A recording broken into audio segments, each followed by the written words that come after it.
ওয়ালাইকুম, একটু এদিকে আসেন। একটু এদিকে আসেন।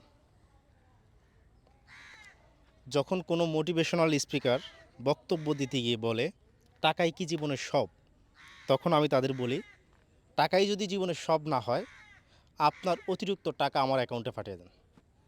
এখানে একটা পরিবার, একটা সদস্য মারা গেছে, একটা হিন্দু। মাটিটা কোথায় দিছে, তাকে পুরায়া তার যে লাশটা, শেষ স্মৃতিচিহ্নটা কোথায় রাখছে দেখেন, একটা সাগর পাড়ে। 1 মাস পর যখন জোয়ার হবে, তখন কিন্তু এই চিহ্নটা বাসায় নিয়ে যাবে, আর থাকবে না।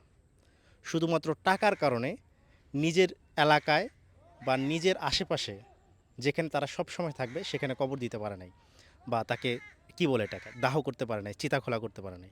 বুঝতে পারছেন? শুধু টাকার কারণে। এখানে কোনো টাকার দরকার নাই, সরকারি জায়গা, নদীর পার, সেজন্য রেখে চলে গেছে। 1 মাস পর জোয়ার এসে সব নিয়ে যাবে। এই জন্য যারা বলেন টাকাই জীবনের সব না, দেখেন টাকা জীবনের অনেক কিছু, অনেক কিছু।